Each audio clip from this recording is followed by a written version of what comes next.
Hi, this is Phil, and I'm here to tell you all about the Capes and Lunatics Patreon. Get early access to all of our interviews, including the monthly Chichester chats with writer and comic book legend DG Chichester, new episodes of classic Capes and Lunatics shows, including The Quantum Zone, This, That, or the Third, and many, many more specials, all completely uncensored. Access starts for $3 a month, full video when you pledge $5 a month. Check out the link in our show notes or go to patreon.com/capesandlunatics. Hope to see you there.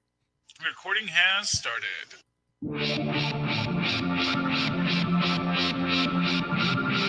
Howdy, y'all! Howdy, y'all! Welcome back! That's right, kids. The first Capes and Lunatics episode for 2024. It's got to be better than that Aquaman episode. Anyway, I am Phil, and of course, you know who's with me. The scourge of the internet, the demon of podcasting. It is. Hey, y'all, it's Lilith Hellfire. I'm trying to come up with these things for you, and you're just sitting there, you're like, yeah, take yourself into that corner, kid. Take yourself into that corner. Texting Danielle right now. Yeah, smack him upside the head again.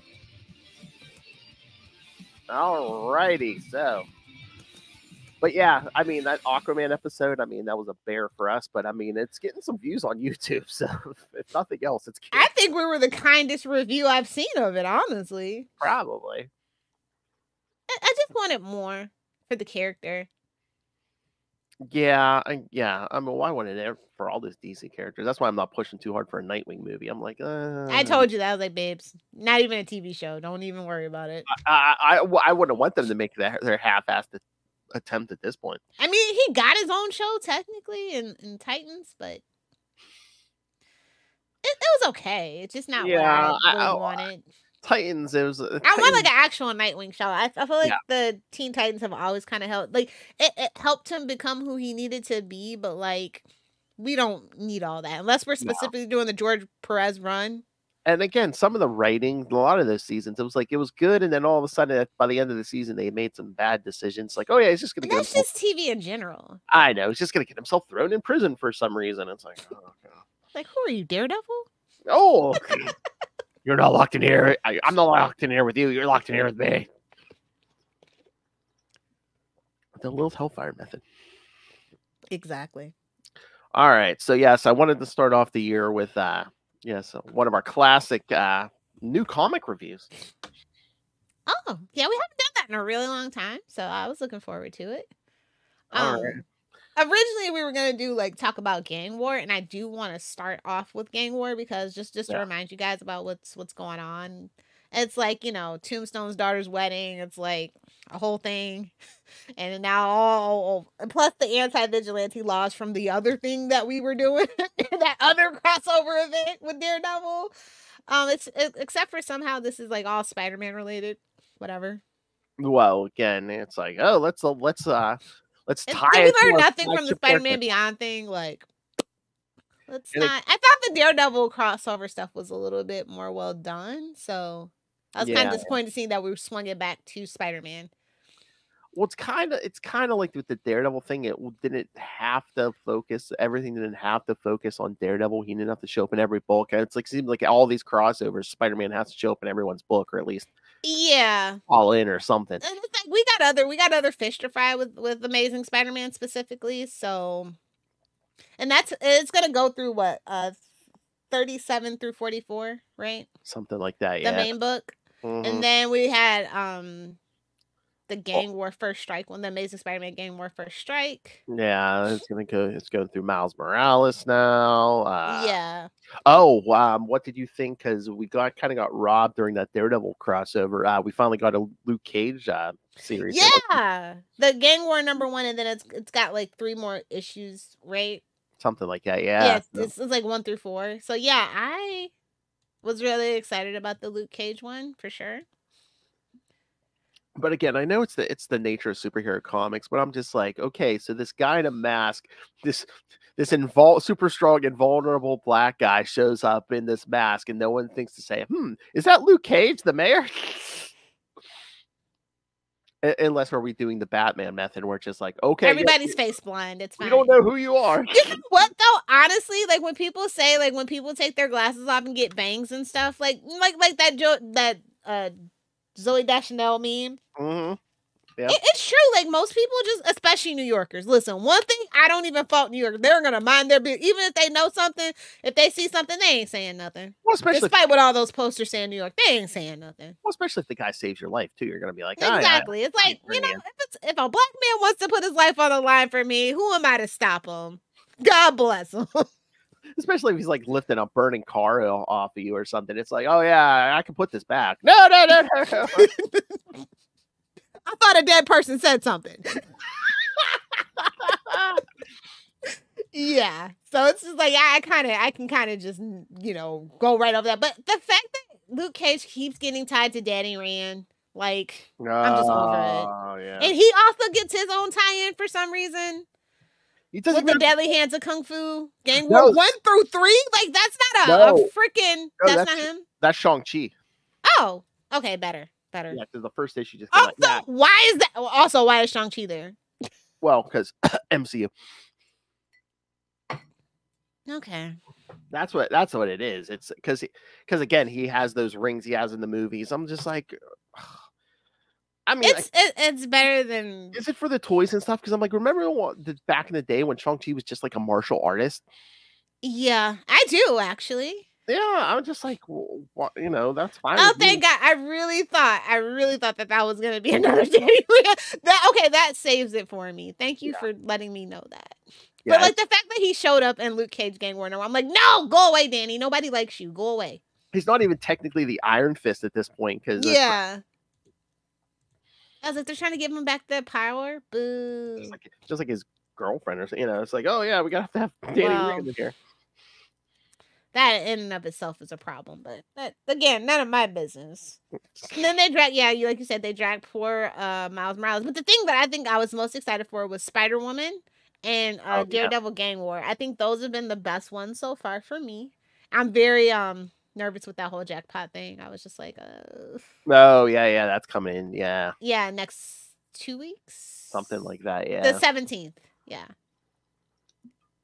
So I'm nervous about that, but like I want it so bad. Like I think it's gonna be fun. Like I love Mary Jane, and giving her something to do besides Paul is gonna be great. Hey, okay, so we'll self-insert. Hey, so I'm really excited. I like that they remembered that this character existed and the whole theory. I think it's fun. Yeah. I don't know why it's crammed into this specifically, but you know. Hey, I am actually looking forward to it. So I love the cover too, by the way, for it. So oh yeah. Just the master. How many penis insertion jokes can she make in one review, kids? Bravo. Don't challenge me. Bravo, madam. Bravo. But yeah, no, I'm very much looking forward to Celeste Bronfman. Bronman, who's gonna be writing Jackpot. So I'm curious to see what she's gonna do with the character. Hopefully we can get an interview. I've been back and forth with her representation, but they haven't been. They'll keep getting back to me, but not quickly. So hopefully we'll have an interview. Oh, that'd be super cool. Cause But yeah, please, we're interested. So hopefully I can make that happen. Oh, did you say something like you thought like the tone of the Miles Morales issues for Gang War were different than like the others, or? Yeah, they are. It's almost like they didn't plan for it and they had to shove it in. Oh, there's another. I told you, don't challenge me, sir. Because CapesandLunatics is home of the best dick jokes on the internet. Don't challenge me, Phil. Best dick jokes on the internet. At least number 12 for sure. I was just kind of thrown by the whole thing. I'm just like, okay. I'm trying to remember. Was 12 an official part, or I know like it barely was. Like I said, it's the first one. Yeah. Like it's just very jarring from 11, and then you go to 12, and you're like, that's the one from November. So it's like, yeah. Because I was gonna say 14. It's the Blade. It's the one with Blade and his daughter. Yeah. Oh yeah. So it's just like, what? Don't put it on the cover. I mean, I have no problem with it, but it's like as the Miles Morales book kind of become like the showcase for like black characters, because like Blade and his daughter, Misty Knight's like a reoccurring character here. And I think that's perfectly cool. Although, you know, we do need to remember he is also half Puerto Rican. So I know we don't have a lot of those characters laying around, but it's like, you know, I'd rather see them in Wakanda than in Miles' book. But that's just me. Because it's like Miles is so young. It's just really weird. I know. I'm like, it's cool that he has this older female mentor, but I'm just like, I don't know. In the real world, wouldn't people be raising some eyebrows? But like, honestly, when it comes to women who abuse little boys, it goes. People turn a blind eye about it. We're just gonna be real. We're being real about it. That's true. She's not a teacher. Yeah. Even then, oh, good for you, man. MILFs. Oh yeah. Yeah. That whole thing. So. Oh yeah, it's a lot different when it's a teenage boy than a teenage girl. Yeah. So. And first of all, she's beyond reproach, sir. That's true. How dare you try to besmirch her good name? That's what I said. No. It's comics, so it gets a pass. But that issue 14, we get the Enforcers and the Hobgoblin. And Prowler. Like, that's way too much. Yeah. I mean, I know it's a gang war, but yeah, it's like the Enforcers, Hobgoblin, Prowler. Then we get Scorpion in that team. But I did like that they remember Prowler is a thing that exists, and he joins the fight. So it's just like, all right, cool. And I know characters evolve and stuff, but it's like it almost seems like Cody Ziegler's trying to write like Scorpion like he's like a somewhat decent human being, and I'm like, no. We don't ever change that. Scorpion and Shocker have to be terrible people. Exactly. That's why we don't feel bad that they're cannon fodder. That might be another interview. We need to get Cody Ziegler. Cody, I love your work, but yes, I love your art. Scorpion is not a good person. Please don't do that. Yeah, I mean, maybe. Maybe that's his Sandman. Okay, maybe he wants to fix him like they quote unquote fix Sandman. Yeah, but that's the Marvel problem, right? They never want a villain to be a villain. They even tried to redeem Hobgoblin. Like, come on. Well, that's the thing. That's the problem with like modern comics, where it's like why Joker is an enduring villain, because they never tried to change that. Yeah, they either try to redeem a villain, or it's like, oh, we need to give him a tragic, origin backstory to explain why he's sometimes people are actually just evil. Truly. Exactly. I'm not saying never do it, but I'm just like, yeah, some people they overdo it at Marvel for sure. Yeah. And that just goes to show you that everybody is somebody's favorite character. Oh yeah. Oh God, Scorpion's someone's favorite character. I mean, we love him, but we love to see him get punched in the face. Oh yeah, definitely. That's his most enduring attribute for sure. Oh my! But yeah, I was like, they didn't need to. They could have gave Spider-Boy this. Like, I would be perfectly fine with Spider-Boy being here instead of Miles Morales. Because. But would that be a bad look if like everyone but Miles was part of the gang war? I don't think so. No? Okay. Would they be? I don't, like I said, gang war is just a cash grab, and it's just but it's not flowing very well so far. Like the only good things that come out of it, as far as I'm concerned, is Luke Cage and Jackpot. Ooh. And of course, Daredevil. Oh yes. I was so blown away by the first issue of Daredevil Gang War #1. I liked it a lot. Oh yeah. Good job, Erica Schultz. And Sergio Davila. I love that art. Oh yeah, the art is great too. Yeah.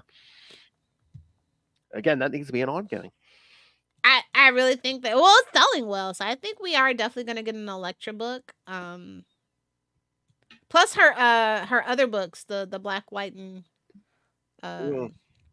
those ones did really well too. So. Oh yeah. And like I said, when she became Daredevil for Matt, people were like, okay, a little apprehensive, but everybody ended up loving that too. So we're just definitely on a good Elektra trajectory for her own solo book. And I've literally been told by professionals, kids, yeah, you want a series with your favorite characters. Yes. Yeah, well, that's just common sense. But with your money. Because we live in late stage capitalism. Mm-hmm. Unless you're Diddy O'Neill, you are not getting that passion project greenlit. for 100 issues, unless people are buying it. Again, every character is someone's favorite, Lil, so I'm sure there were Azrael super fans out there. Yeah, Denny O'Neil. Well, besides him. It was the 90s. You know, people were like, oh, yeah, he cuts people up with a flaming sword. Yeah. You know, you would think that would be my thing. But what is that Spider-Man Unlimited Infinity comic that I saw? What is that? That might be the digital thing. I keep meaning to try some of those. I think the Infinity stuff, I think that's all digital. Okay. Yeah. I was kind of thrown by that because, you know, I do not have the Marvel Limited app.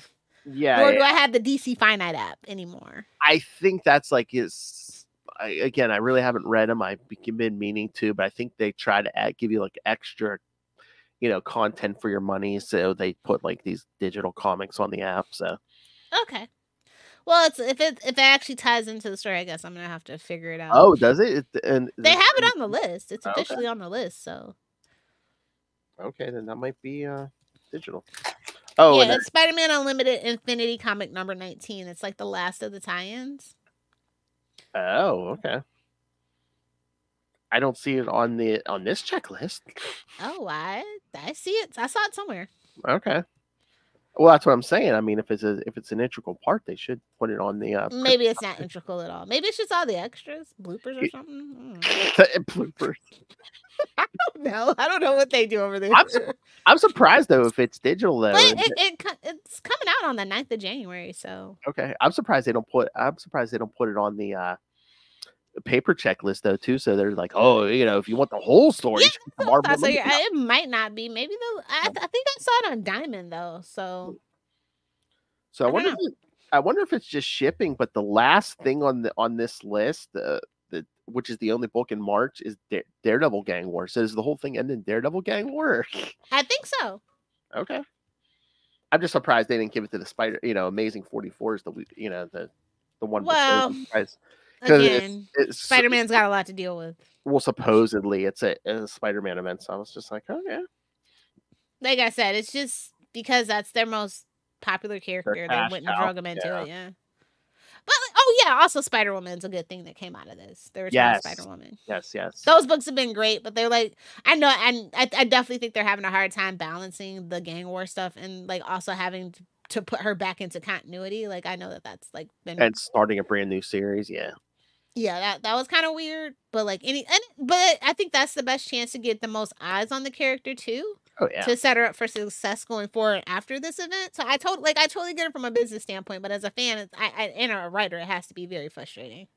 Oh, you're giving us the Spider-Woman book back. Oh, we have to start during an event. Okay.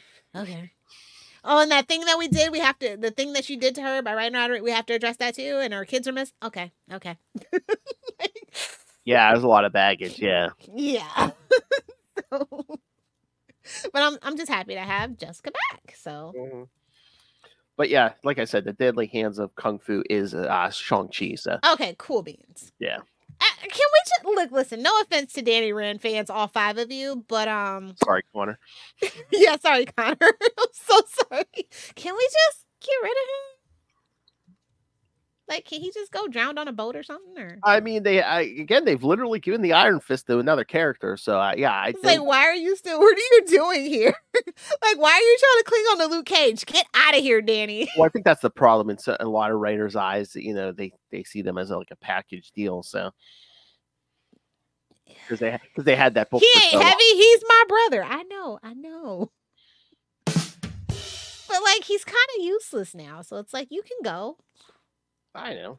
You can be phased out. He could be written out of reality without any consequence. Oh! Let's be real. I think even Connor would have to agree. I was gonna say, I don't know. Modern Danny Rand, like, be real. Connor, send your rebuttal, Capes and Lunatics. Fight me, Iron Fist nerd. Oh my God, that would be a good episode of Iron Fist debate. You on one side, Connor on the other side. I don't really have any strong feelings about it, but if you want a debate, I'll give you a debate. She doesn't have a lot of strong feelings. Right about reality. I mean, if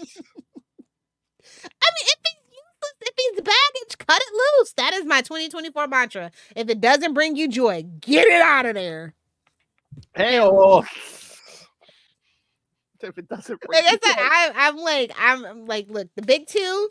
I have cut my pull list. It's much to my accountant's. My accountant is very happy about it, but I don't think my comic book store is gonna be very happy about it. Her accountant kids. Meanwhile, if you look at the picture of her accountant, it's a dog with a calculator. Okay. With the little green hat and the little things on the sleeve. Nope, you can't afford it, Mom. That's our biscuit budget. Hey, Justin? Somewhere Justin just got a cold chill down his biscuit back. budget. Oh, Double biscuits for me. But yeah, so like I told you, this year Amazing Spider-Man has 12 issues to prove to itself that it can go into the 2025 to 30 roundup. I'm not playing no games with these people this year. Well, yeah, because it's like, DC and Marvel have to bring it because, I mean, a lot of those other companies like Image are bringing good stuff. Image, Dark Horse, IDW, Ahoy, like a lot of indie companies are coming out with really great, cool stuff. Yeah, because it's like, Spawn, like, is literally about to, like, blow the whole thing wide open, and I'd much rather put my support behind Image than the other two at this point. We have 250s coming soon. I mean, again, Image got Spawn. They got that whole Energon universe. Again, the Transformers is selling well. We're about to break open the G.I. Joe stuff. Duke #1 came out. So good. Pick it up if you haven't. I was surprised that I didn't think they were going to take it in this direction with, basically him on the run and stuff, but I enjoyed it. Somewhere Channing Tatum is crying and throwing up and cursing the Rock's name. Oh! So upset. You don't understand. Like, those movies were camp. Like, they were good, but they were camp and they were funny, and they did actually respect the lore much more than Snake Eyes ever did. No tea, no shade. Oh, yeah. Marlon Wayans did a good job, surprisingly. So, like, those movies deserve just another little look. Not the second one. Not the second one, just the first one. This may be controversial. I did enjoy the Snake Eyes movie, but not like as an actual G.I. Joe movie. Not as like, oh hey, that's the character Snake Eyes. Like if it had just been some random character, assassin, yeah. I would have liked it, but I was just. But of course, you got to put an IP on it. And look, listen, I think that the success of Oppenheimer is gonna shift that. Like, yeah, the success of Barbie, but Oppenheimer, first of all, it's a rated R movie. It's 3 hours long, and it's about a guy trying to kill people with a nuclear bomb. But it made a lot of money, and a couple of other things like Saltburn, a lot of these indie movies. I think we're gonna see the return of not needing to rely on IP going forward, especially with the decline of the MCU. Yeah, that was so weird to me that they were just like pushing Oppenheimer. I mean, well, it's a Nolan movie first and foremost. Yeah, but it's just so weird. It's just like, oh yeah, we're gonna blow people up. Like, babes, it's America. Like, it's our heritage. Like, let's just be so for real right now. Oh yeah, America, yeah. Howdy, y'all. I mean, all our atrocities we kind of memorialize. Like, I think Mount Rushmore is insane when you think about it. So, and all the things they did to get that thing built. So, you know, like, I'm just saying, it tracks. I know. But yeah, I don't know. I don't know why we have this gang war thing. I don't understand. Like, especially the fact that it came kind of at the end of 2023 and it's gonna push into 2024. Like, I just don't feel like it was like it's a when you do events, you kind of want it to be a clean break, like a summer event. You know, it carries you all the way to summer till September. Or you know, well, technically it kind of starts during May with that push with free comic books. You get the preview, and then it takes you into the summer. You know, like, but this just came at the end of the year and moves us into the new year. It feels weird. At this point, it's basically just a never-ending cycle of events. Bro, since King and Black, I feel like we literally have just been one vicious cycle of events. I mean, and crossovers after the other. I mean, one will start before the other one ends. It's just we're kind of burnt out. But again, like Chichester's told us, it's like you have to have sales and marketing. Blame them. You have to have a gimmick, for them to push your book. Yeah, it's crazy because indie comics don't have to do that, and I think that's why I've been like really kind of gravitating towards more indie comics lately because I'm sick of the gimmicks. Oh, like I lived through the 90s. I don't need to live through this again. It's like let the franchise be its own gimmick, you know. Again, like I'm sorry, back to the Transformers and G.I. Joe stuff. Let the franchise be its own gimmick, you know. Yeah. What was it last week? what was it? Action Comics Annual. I was just Oh, like, this week. The Action Comics was this week. Yeah, no. Yeah. Well, technically not, but I don't know when this is dropping on the podcast. So. Oh, Monday. This will come out. Okay. This will be January 1st, love. Okay. Perfect. But yes, last comic. So yeah, last week. Action Comics. Yes. So is this because I know he's leaving Action Comics. Was this Philip Kennedy Johnson's last, like basically his goodbye to Action Comics? I think so, which is kind of weird. Usually they say something and like the credits are at the end or something. So maybe he has one more.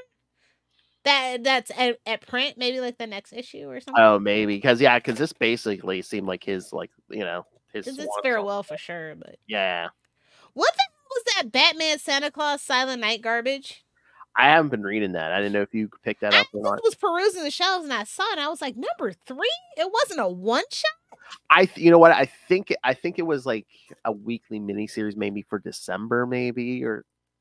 Again, it wasn't a one shot. I know. But people were like loving it, and I'm just like, man, people will buy anything with Batman. I swear to God, that's the problem.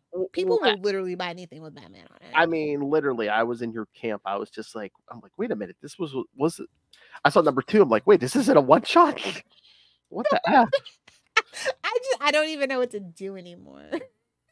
What the so F? Frustrating. I know. It's like, if you're gonna pick up something, pick up Batman, Superman, World's Finest number 22, nerds. Yes. What the heck? Yeah, Mark Waid. Still doing the Lord's work. Yeah. Yeah, and Dan Mora's art. Oh yeah. Match made in heaven, as far as listen, I love the Kingdom Come universe, so I was like, something for me. I know. Exactly. I like, yes. I love Mark Waid because he gets it.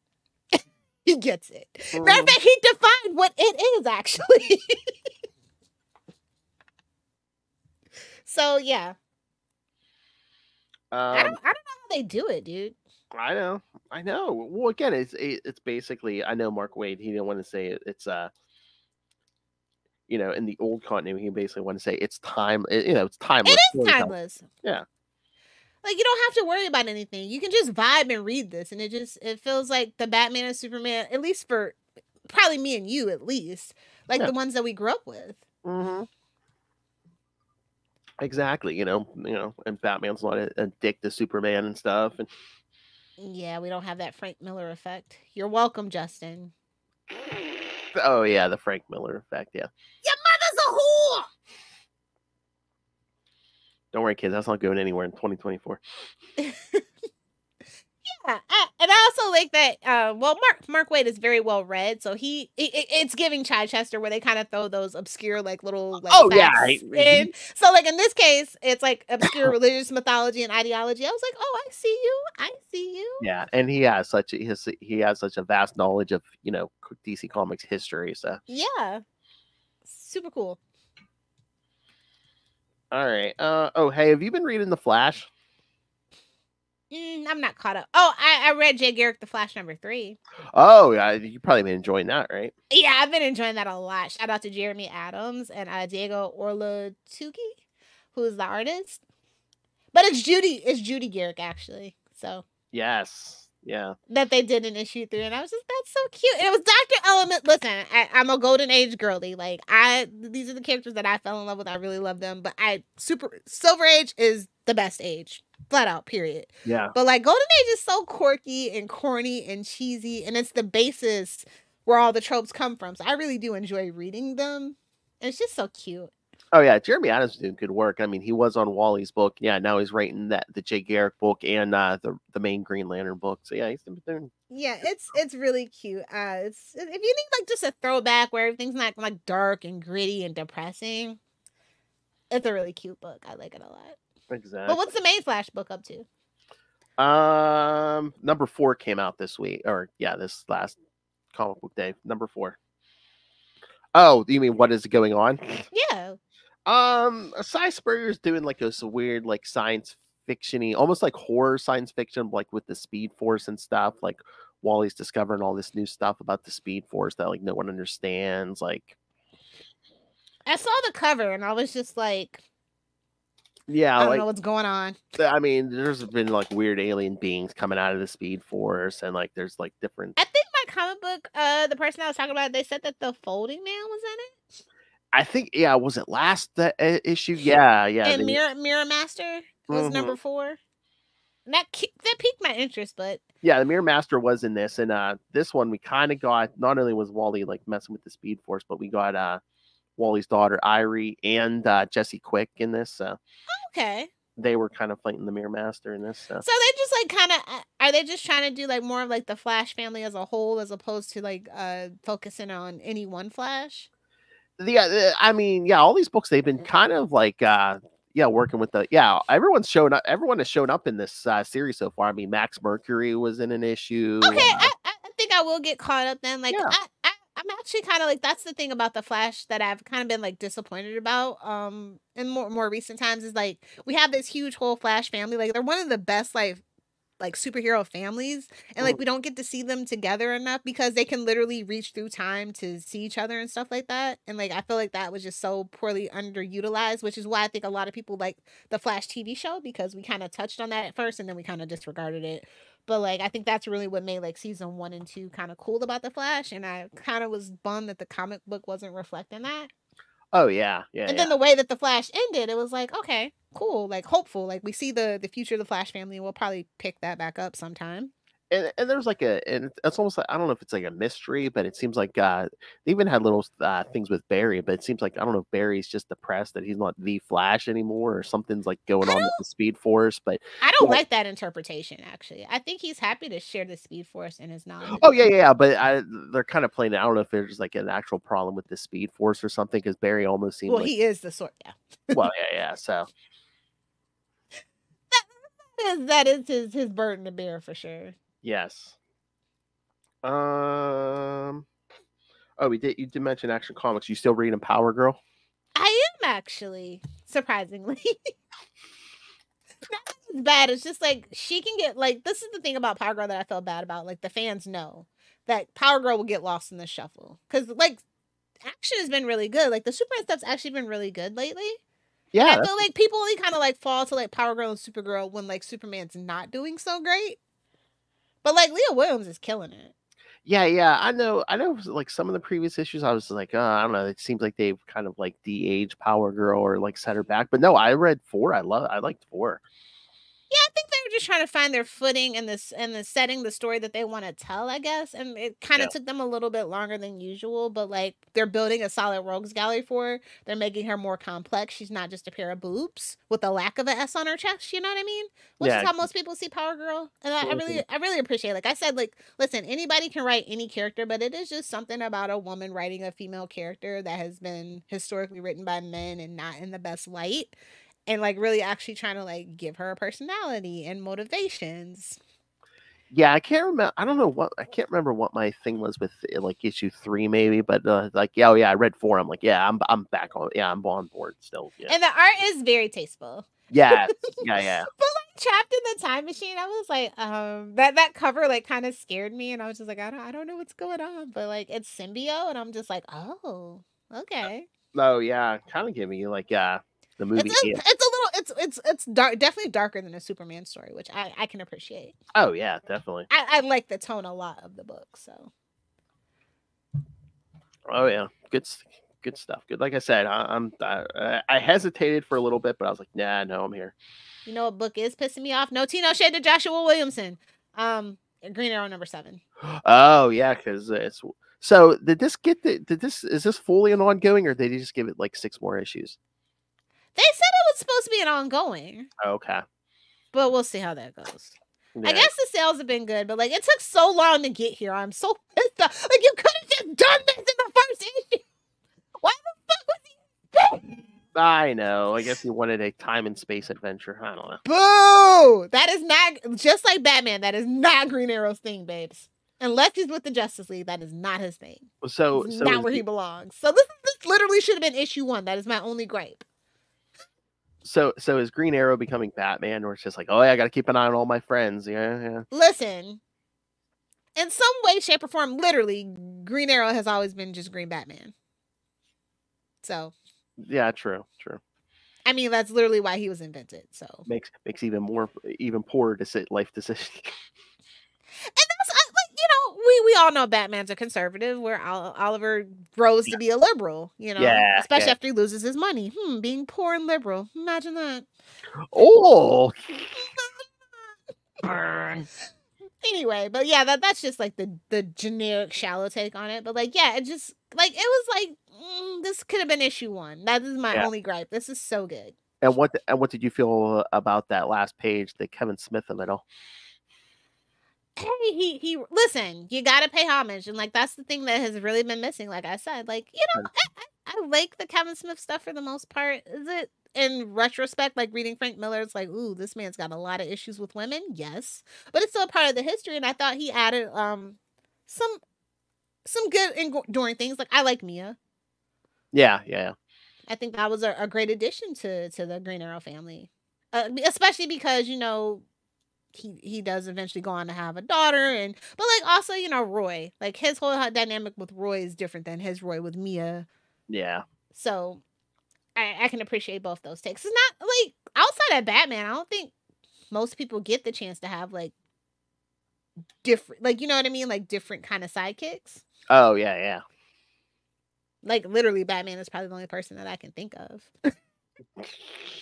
where he's had male and female like sidekicks. Oh yeah. I mean, the Flash is getting there. I don't really consider them like sidekicks though. Oh, true. Like that's the outside of like. I wouldn't even consider Impulse a sidekick because he kind of debuted in his own thing too. Well, so maybe like Wally's kids, or you know. Maybe, yeah. Like I said, they're more literally of a family though. So Yeah. Family. That's my theme.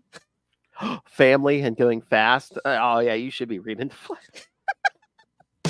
I'm gonna get caught up for sure. Like I said, I've just been really apprehensive, and I've really been missing that whole aspect of the Flash because I just feel like they're so interesting. Like everybody is so different. Yeah, I think you'll like it. Like I said, they are taking like a science fiction-y take on the Speed Force and stuff. So I just hope they don't get bogged down in the Star Trek of it all, where they try to over explain it. Yeah, like, yeah. It's the Speed Force. Like let's just let it be the Speed Force. It's okay. Yeah. It's okay. Emotional spectrum. Like don't do that. It was interesting, but in retrospect, I'm just like, did we really need that? Yeah. Oh, you know what? I'm gonna swing it back to Marvel in a Grave Injustice. No. I know you're probably not reading Avengers Inc. No, not at all. Well, it's Al Ewing. I thought it is. Oh, I thought he was doing. It's basically focused on the Wasp, Janet Van Dyne. Nobody told me nothing. Oh, okay. What if I had an opportunity? I love a good Wasp story. You know, back in the day, you would have heard through the grapevine on one of these episodes when me and Charlie would have mentioned it. Exactly. Like listen, if it's not X-Men or Spider-Man or like Daredevil, I don't care when it comes to Marvel at this point. But I guess the sales haven't been here because like I think they are ending it at 5. This was issue 4. I was like, oh man. Oh, that's embarrassing. Because it was basically giving why is Moon Knight on the cover? Well, he shows up in this issue. Because it's kind of weird because it's like Janet and like, okay, in the first issue it's weird because like Whirlwind gets like kind of like killed and then like a new personality enters his body and you don't know who it is, but it's like he kind of has amnesia, but he's working with Wasp. They're basically like detectives. Oh, okay. And they're like solving cases each issue. Like, was it last issue or yeah, I think it was last issue. They're in Asgard and it was Valkyrie. So yeah, and this time it's Moon Knight, but at the end of the fourth, that cover looks reminiscent of something DC did. Just gonna leave that alone. Oh my! But yes, kids, at the end of 4, they do reveal who Victor Shade actually is. I'm kind of depressed because I should have seen it coming. But and then we Hank Pym's back acting like a dick. So imagine that. And again, there is an in-story reason why he's look older and stuff, but I wonder why we're going with this look for Hank Pym all of a sudden. Something Michael Douglas? Older beard? I wonder why. But yes, that's a shame. I didn't know that. I mean, I give Al almost a chance at anything, so that's a bummer. Yeah. found out in issue 4 or 5. Like I said, you might enjoy because again, it's like it's focused on Janet. If it's spy stuff, yeah. Yeah, and again, they're Why not Avengers Inc. for branding? Because that does not sound like Avengers. That is very tangentially related. That might have been something that hurt the name or hurt the brand just because they used that name. But yeah, it's only going to 5 because I guess the numbers aren't there. So yeah, I'd say read it. It's good. I'm sure they'll probably collect it somewhere because they collect everything. Okay, honestly though, Predator versus Wolverine, Marvel has to be stopped. They have to be stopped. I haven't some damn dignity. I haven't read it yet. Is it just the cash grab, or is there? It is a cash grab. I guess Ray and them should cover this, right? I believe they are covering it. Proud member of the collective. Yes, proud member of the collective. On Predator and P-Ray. Yes, I believe they are covering it. Yeah, I haven't heard what they thought about it, but I feel like it's a 100% cash grab. But that is almost as bad as Archie versus Predator. Like, I'm just waiting because it's like, now that they have the rights, is Predator going to fight everybody? A Predator kills the Marvel universe. Mark my words. No, you know what's going to happen after he's done with Wolverine? It's going to be like Punisher versus Predator. I wonder if Deadpool's going to get on it or something. Deadpool's totally going to get in on it. Moon Knight should get on it since Batman did fight Predator. I was going to say that you read my mind. I was gonna say, Batman did it first. Yes, Moon Knight versus Predator. Oh my god. Do you think Ray? Oh my god, Ray! I think Ray would have sex right on the spot if it was Moon Knight versus Predator. Predator too. Yeah, like that was just a real. I mean, and there were $6. I mean, the art is so great. Every Shout out issue? to Kevin Lashley and Gavin. Yeah, Guidry. Oh jeez. $6 an issue. Yeah, crazy. Are they big? How big are they? Standard size. Really? No, you get extra pages and it's $6. Yeah. Oh damn. Wild. Maybe I'll wait for the collection. What was that, number 4? Yeah, that's crazy. What is it? 5 issues or? I think so. That seems to be their magic number over there these days is 5. So I've only read 2 and 4. Like obviously it's not on my pull list. So. Wait a minute. So if Wolverine versus Predator gets 5 and Daredevil Black Armor only gets 4. Yeah. You Marvel. No. I mean, I think they were trying to build the momentum with Daredevil by having all those different books. And that's just where it slots in. So like you see all the Daredevil books on the shelf and you're like, oh, get them all. Why not? Like a lot of people do that. I noticed when I'm at the comic book shop. Yeah. If it's not on their pull list, they go into the back wall and they're looking at the new comic. Like, oh, what's all this? You know? I think that has actually helped it too, being surrounded by all the other Daredevil books. Oh. And also one of the Daredevil books tangentially being related to that big Spider-Man event. You know what I'm saying? Mm-hmm. So definitely marketing and sales had a plan. So I get it. Do I want more Black Armor? Yes, of course. But if it helps it like get, eyes on the book for people that might have not had it on their pull list. Yeah. Also why I think that number 1 had a shiny cover variant. I honestly believe that was even though it was $10, it's totally worth it. I love that cover. I know. I still need to find it. Oh, you should have told me. I haven't seen it in the wild. Yeah, no. I keep thinking I'm going to run across it, but I'm gonna go. I think sometime before the weekend's out, I'm gonna go to one of the malls we usually don't go to because somebody at work told me like they have like a separate room just for dollar comics, and then he's like, oh, like last week he's like they're 50% off. I'm like, oh, 50-cent comics. I'm there. Don't make me take a trip, Phil. Take a trip. That's hey, come on, anytime. Yeah, when are you coming up this year? Your birthday's on a Monday, ain't it? Probably, I think so. Yeah. I was gonna say come up sometime in the summer. Oh no. No? No. Oh yeah, because you love the cold so much.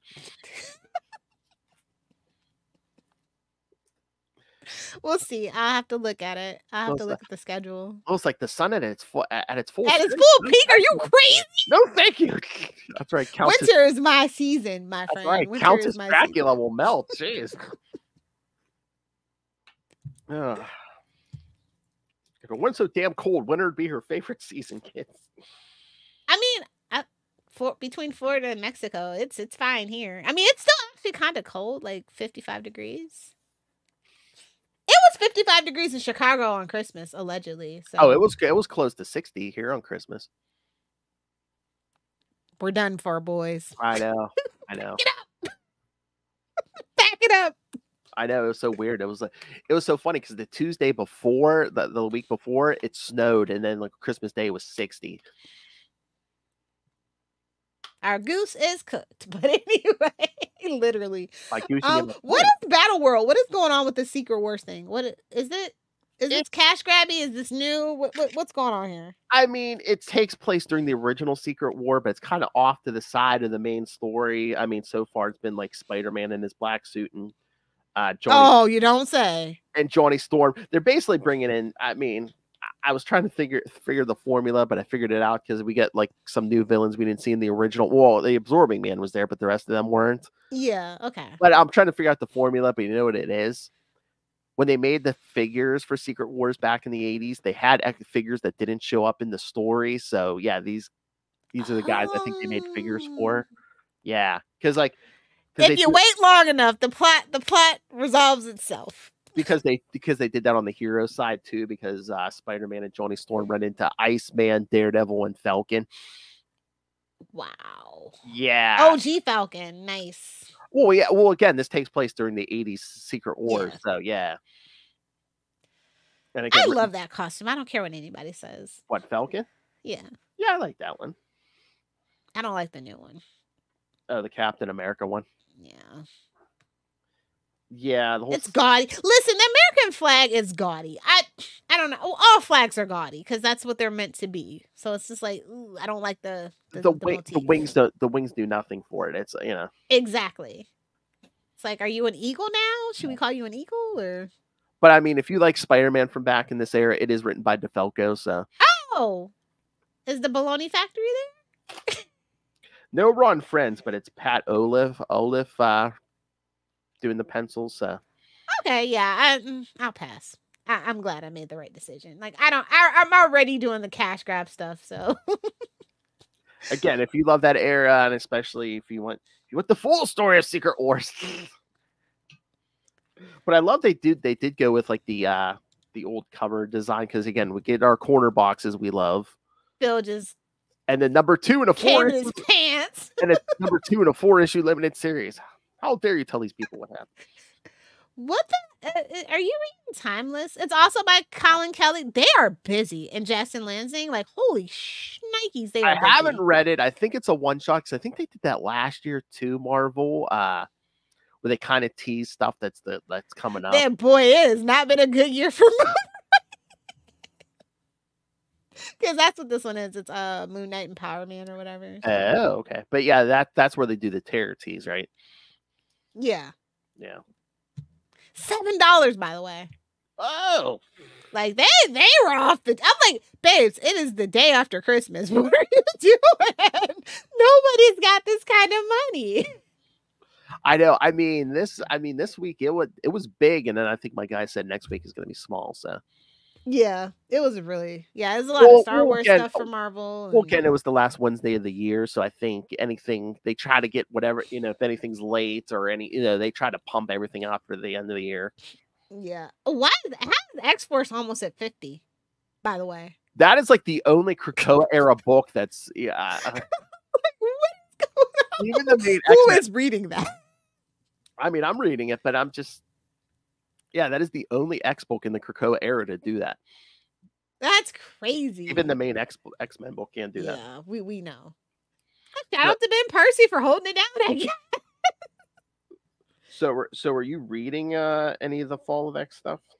Hell no. I am out on X-Men, bud.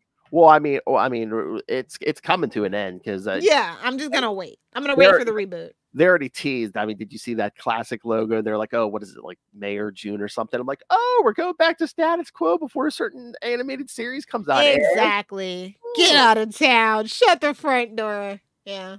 Well, thanks for listening to us after 5 years. He did it again. Like, I don't know how they keep letting him do that, bro.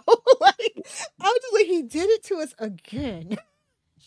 God, 5 years of Krakoa. I'm like, because That is insane. when it started, I was That like, is no oversight is what's going on at that X-Men office. when it started, I was like, oh, this is a fun little gimmick. Maybe it'll last a year. I'm like, and then it's just like, oh. Well, I think 2020 didn't help us at all. Of course.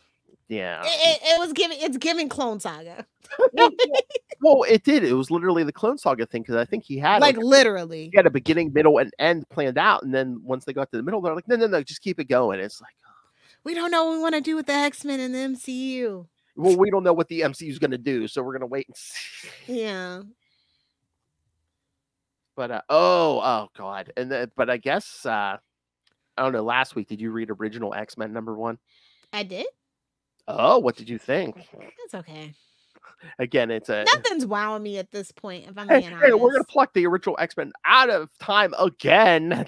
It's like, babes, but the X-Men have literally done. They're like the Simpsons at this point. That if you can think it, they've done it. And then it's like it's. Can we just have Starjammers back? That's all I'm asking for. Is that original X-Men book? Oh, did you see Alpha Flight got a book, but it's not Jed McKay writing it? Yeah, no. Yeah, I've been reading it. Yeah, it's like a mini series, and it's kind of deals with like Krakoa stuff because that's I was just like, what the hell? It's them helping fugitive mutants and stuff. Yeah, I think it's only a mini series. But sounds like I guess he is super busy. So yeah, I know. I read it and I was just like, I'm like, damn it, why couldn't they give this? I saw it. I was just so upset. I know, because he that's what he said. That's one of his favorites. But yeah, I was just like, what a bummer. Why? Oh, he's only still okay story. He's only writing Alpha Flight at the end of the day. He's only writing Moon Knight, Doctor Strange. What else?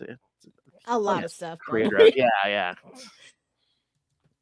Oh, Avengers. He's writing their main Avengers book. Yeah. Yeah. Are you reading anything that's not the big two? Well, outside of Spawn, obviously. Well, the Transformers and G.I. Joe stuff. Because I was gonna say, are you still reading Radiant Black? I kind of dropped it. Me too, for a little bit. I'm gonna get caught back up. Yeah, they're like building that world out, and there's been like all these spinoffs. I've just been waiting for them to get back to the main book. Yeah, I might play catch up too, because I was like 24, 25. I dropped it, so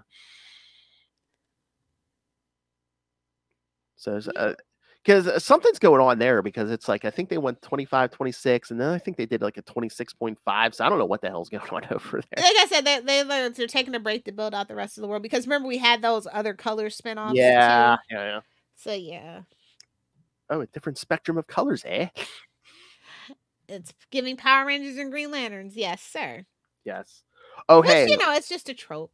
Yeah. Okay. Oh, before we go, you've been reading Alan Scott, right?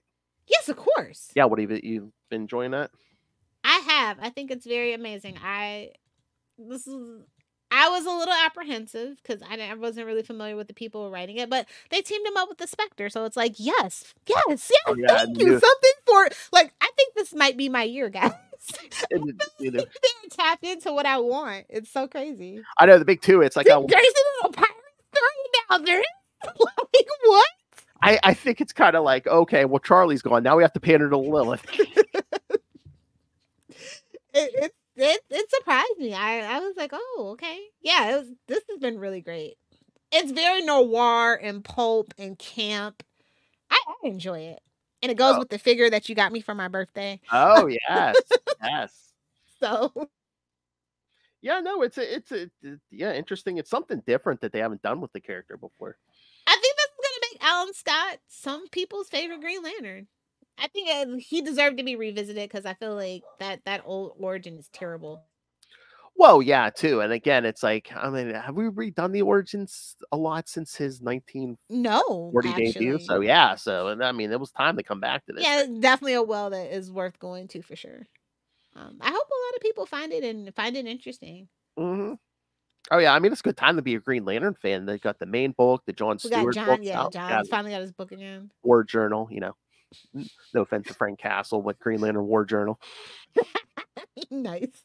That's what Philip Kennedy Johnson's working on right now. That book, and then the Hulk book. And it's crazy though, because Green Lantern's only 3 of 6, and I was like, oh, we got 6 instead of 5. That's interesting.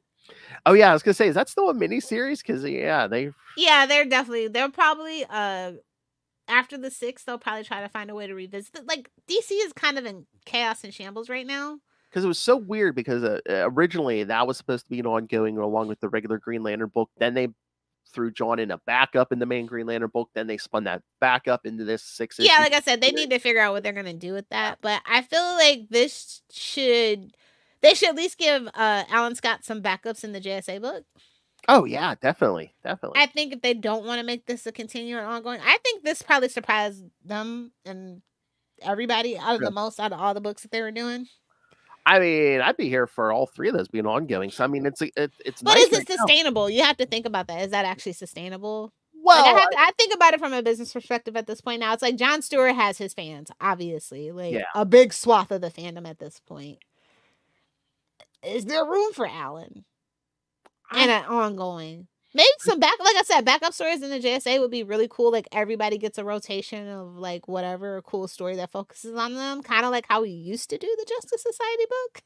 Or just like maybe like a like a Justice Society, some kind of anthology book where you hit people. I think that really lends itself because like it's like it's in the past, or a different Earth, depending on how you want to look at it. Maybe do like 3 to 4 stories an issue, and then every issue do it. Jay Garrick, do an Alan Scott, and then those last 1 or 2 you rotate them out in and out.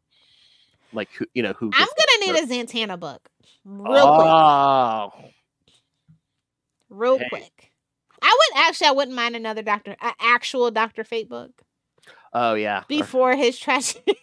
Like I don't know, it's like the way that freaking Pierce Brosnan like brought all that resurgence to Dr. Fate, and then they didn't do anything with it. That was wild. I know. That's like wildly just incompetent. I don't know. The rookie medical student's not doing it for me. Oh, that was so bad. I hated that thing. And he's still that character is still Dr. Fate. No, I know, but I'm just like it's like why did we erase that? Remember, he was the bumbling medical student. We were covering that on World's Finest. Oh yeah. Oh, I know. And it's like what? Like at least 8 years later, and he's still the bumbling rookie. I'm like, oh my gosh. Yeah, I pretend like that doesn't exist. I know. Well, a lot of that era, I pretend was on those books. Casual Friday. Convergence. Casual Friday. God, that was the slockiest slock of my life, man. I know. We did get Married Superman out of it, but yes. At what cost, Phil? My sanity? I'm pretty sure that's when the last piece of my mind totally went missing. Oh my God, there's the meme. Yeah. Young Gamora telling Thanos after he snaps, what did it cost? Everything. But yes, you're right. We definitely need a Zatanna book. I think that would bring in some Zatanna John Constantine. Why not? They were kind of going there with the Justice League Dark or whatever. Yeah. Rumpy Pumpy. But exactly. Again, make it a Black Label book. Oh yeah. Rumpy Pumpy. And again, magic menages and mysticism, maybe. Yeah, maybe a book of just those two, because that's the weird thing about Justice League Dark. It's like it totally felt held back by everybody else. Well, I don't think John Constantine is really not a group team guy. Player. Yeah, despite what legends may have you believe. I know. Unless it's sex, John Constantine is not a group guy. Nice. Shout out to Gary and his nipple. Oh, oh yeah. You have a drop for that. I lost my nipple for nothing. Cold, wet, hard nipples. That's right. Some say they're still in prison. Yeah, definitely. Prison in limbo. Oh my God. I'm going to reboot that 20 years from now. Probably. Yeah. Anyway, State of Comics is just the status quo. It's very mid at this point. Nothing's really wowing me outside of Black Armor, some other indie stuff like Spawn. All his little books continue to be really good. Like I said, Gunslinger number 27. It's a good one. But again, Big Two, better watch your backs because all these indies are coming up on behind you. Yeah, really, truly.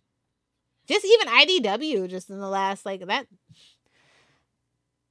They only had Turtles for a while, and now they're kind of really building out their catalog. Oh yeah, like I said, Image. I mean, they're showing people have a hankering for some of these Transformers, GI Joe. Definitely Transformers. I know. I mean, since they're tying them together, GI Joe is going to go up. But I know, yeah, my guy said Transformers is really doing good. Like I said, those '80s cartoons, like I said, Masters of the Universe rebooted not too long ago too. So, well, like we said, he's spending money. Exactly. I mean, just they were probably looking at those collector figures that actually weren't even like McFarlane quality getting sold, and they're like, "Yeah, we need to make some comic books." Although I shouldn't say that. I mean, there are younger people like Russell. Russell's all into those. He's not that young though. He was born in the '90s, Lilith. He's old enough to drink. Yeah. But I'm just saying, he's not old like the rest of us. Yeah, that's true. All right. Anything else, Lilith Hellfire? No, I think we can wrap this up. We got a whole nother show to do. I have another show to do. All right, kids. So yes, send us all your feedback. What are you reading? What are you liking? What are you not liking? Send us some feedback, and you may receive a prize. You know, that is one nice thing I will say. I don't really have anything on the do not read list like I used to. Yeah. It's all just, man, I can leave it or take it and catch back up with it later. Not like, oh, absolutely do not waste your money on this. Yeah, a lot of some of the stuff. Yeah, if it's not wowing you, it's at least wait and see. It's not like complete trash. So it's not the new 52, kids.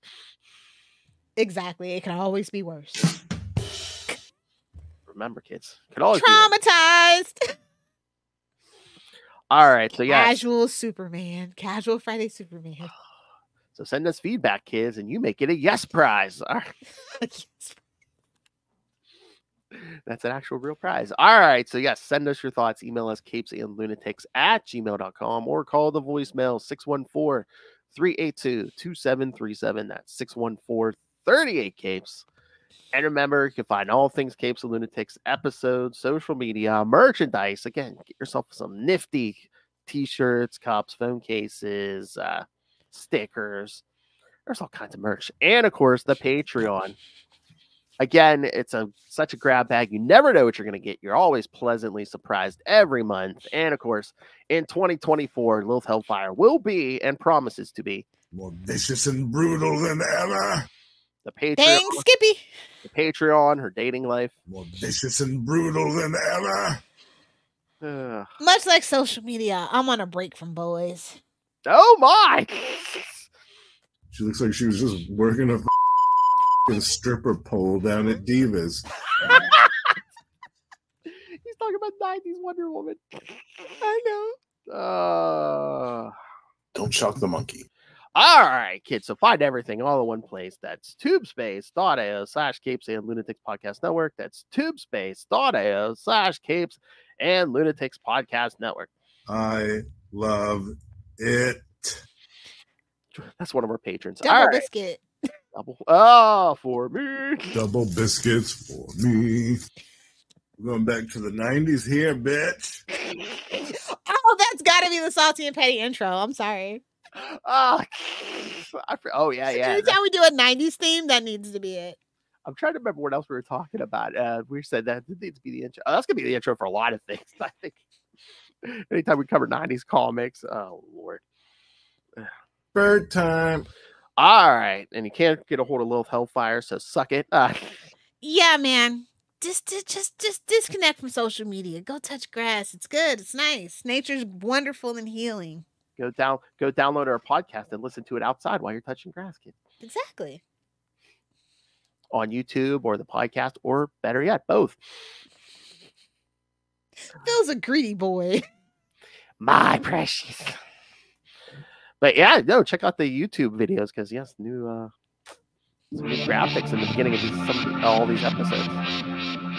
2024. All right, kids, we're back. And we'll be back. That's a threat and a promise. We'll try to do some more comic reviews. So definitely get our movie reviews. But until we meet again, we have been your Capes.